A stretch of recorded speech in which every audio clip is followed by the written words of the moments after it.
هو أنا مستعد أبقى أب؟ مش يمكن لو جربت أطلع بعرف؟ المجتمع كله بيسأل الأم: أنتِ مستعدة للحمل والولادة؟ مستعدة أصلا تبقي أم؟ ويقعد يشرط ويتشرط ويحكم، لكن قليل جدا اللي بيسأل الأب: هو أنت مستعد تبقى أب؟ لأن الأبوة على رأي الليمبي أدب مش هز كتاف. خلينا نفتش في الحكاية دي سوا ونعرف إنه الحدوتة بتبدأ عند إنك تكون أب كافي، مش أب كامل. مفيش حاجة اسمها أب مثالي، ولا في كائن أصلا مثالي. وكم من أدوار حقيقية اتعطلت بسبب المثالية، لأنه في علم النفس you should be good enough parent، يعني أب كافي. يعني المطلوب مش إنك تبقى كامل، المطلوب منك تبقى حاضر، مرن، ومستعد تتعلم وتكبر مع ابنك. يعني تربية ابنك بتعيد تربيتك مرة أخرى. الأب ما بيتولدش جاهز زي ما قلنا، الأب بيتكون من المحاولة والخطأ والتصحيح، ومن الشجاعة إنه يكمل كأب. فاكر حلقة صورة الأب اللي جواك؟ لو فاكر الحلقة اللي فاتت قلنا قبل ما تفكر في ابنك لازم تبص جواك وتشوف إيه الصورة اللي أنت شايلها. دي صورتك فعلا ولا صورة أبوك؟ ده اللي أنت عاوز تعمله وتكرره في الدنيا، ولا دي نسخة عاوز تتخلص منها وما تورثهاش للجيل اللي بعدك؟ طيب، دي أسئلة مهمة محتاج تقف عندها، وإلا هتلاقي نفسك بتكرر نسخة غير مرغوب فيها من نفس الكابوس اللي انت عشته، وما تقدرش تغير جيناته. لأنه يمكن يطلع واحد من أدوارك إنك تغير جينات الأجيال القادمة بالكامل. وده اللي أكد عليه عالم النفس إريك إريكسون لما قال إنه في التحدي الثامن بتاع الجينيراتيفيتي إنه إما تعيش لنفسك أو تعيش عشان تورث الجيل اللي بعدك ما اكتسبته من القيم. فالأبوة مش مجرد لقب، الأبوة هوية جديدة بنورثها لجيل جديد، يعني تتحول من أنا لإحنا. السؤال بجد اللي انت محتاج تسمعه دلوقتي مني هو أنت مستعد تبقى أقل أنانية وتعلم الأصغر منك اللي اتعلمته؟ تنقل الخير والكرم وتبقى واعي أكتر بجروحك النفسية اللي ورثتها وما تورثهاش لغيرك؟ تخيل كده إنه استعداديتك لوحدها ممكن تخليك تغير الحاضر والمستقبل.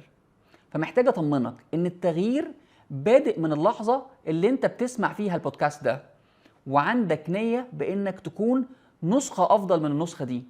القرار بادئ من اللحظة دي، ومرور الحلقات هتلاقي أدوات أكتر تساعدك على إنك تمارس أبوتك بشكل أفضل.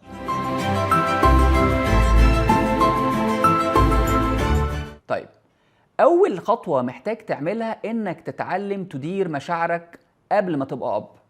إزاي تنظم مشاعر الخوف، إزاي تنظم مشاعر القلق والغضب، لأن دي كلها مشاعر طبيعية بنكبتها لأننا اتعلمنا أو كنا ونشأنا في مجتمع بيكبت مشاعر الذكور.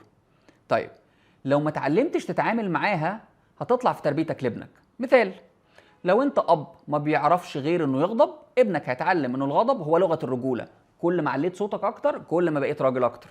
طيب العكس، لو انا أب بكبت مشاعري، هعلم ولادي يعملوا ايه؟ يكبتوا مشاعرهم. فالاستعداد النفسي للأب مهم. مش مطلوب منك تلغي مشاعرك خالص، لكن مطلوب منك تتعرف عليها، تعرف تديرها ازاي، تعرف تهدي نفسك، يكون عندك الشجاعة بتاعت انك تقول انا تعبان او حتى انا خايف.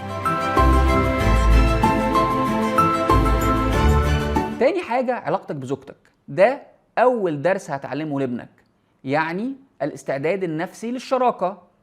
ابنك هيشوف بتعامل مراتك ازاي، وده اللي هيكون عنده اول صورة لشكل العلاقة الزواجية، ويقرر من يمكن هو عنده 6 سنين او اقل ينفع يتجوز او لا، ينفع يكون اب ولا لا. ازاي بتعامل امه هو اول درس هيشوفه عن الحب والاحترام. فتعالى كده نتخيل شكل البيوت دلوقتي، هتعرف الجيل اللي جاي ده شايف الجواز ايه، وليه في مشاكل كتير موجودة دلوقتي، وليه معدلات الطلاق لا تعد ولا تحصى في اللحظة اللي احنا قاعدين فيها. التوقع من الآباء حاليا ان الأبوة هتكون ضحك ولعب وجد، مفيش حب. احنا بنتكلم مع اولادنا اكيد في حب، ضحك ولعب وجد وحب. طيب، وفي ناس تبقى عاوزه تجيب عيل لمجرد الونس، انا عاوز اجيب حته عيل عشان ما ابقاش وحيد. لكن الواقع انه الابوه فيها سهر وتعب ولحظات شك في الذات، وانا اقدر، فيها لحظات من عدم تقدير الذات وفقدان الثقه في الكفاءه ومعافره وتعليم. وده طبيعي، مش معنى انك بتغلط في ابوتك انك اب فاشل، لكن ده معناه انك اب عندك شجاعه التعلم. الاب اللي مستعد وعارف ان الصوره مش ورديه وانه التعب جزء من الرحله ان لم يكن الجزء الاكبر، هيلاقي انه اي لحظه محبه وود ولو صغيره هتطمنه وتخفف عنه.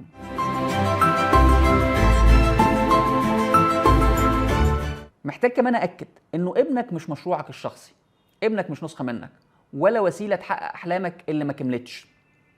ابنك انسان من حقه يكون عنده احلام وطموحات، يعني مش طالع له من الفانوس، او هو مش طالع لك، انا اسف، من الفانوس عشان يحقق احلامك فيخش الكليه اللي ما دخلتهاش ويصرف عليك عشان انت صرفت عليه ولازم يرد الجميل، ولا يحميك من وحدتك. ابنك كائن مستقل من يوم الميلاد. الاستعداد النفسي الحقيقي للابوه هو انك تكون مستعد للرحله، انت مجرد بوابه مرور للاسف. يعني انت سعدت في انه الكائن ده يروح للدنيا، فانت محتاج انك تديله المساحه اللي يكون فيها نفسه. وللاسف ده تحدي حقيقي، لانه محتاج يكون عندنا قدر اقل من النرجسيه. ولو قعدنا فكرنا النهارده دلوقتي كم واحد شفناه عاوز ابنه دكتور زيه، وعاوز ابنه مهندس زيه، وعاوز ابنه ممثل زيه، هنلاقي انه محتاجين نقف مع نفسنا ونفكر ليه بنكمل احلامنا في هذا الكائن اللي هو الابن.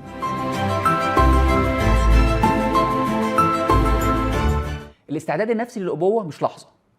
الاستعداد النفسي للأبوة هو رحلة بتبدأ بمراجعة علاقتك بأبوك، بعلاقتك بمشاعرك ونفسك وشريكة حياتك.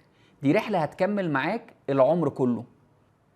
الموضوع مش انك تبقى مثالي خالص، الموضوع انك تبقى حاضر هنا ودلوقتي، مستعد تتعلم وتتطور ومش خايف تعترف بضعفك الإنساني. الموضوع انك تكون أب كافي.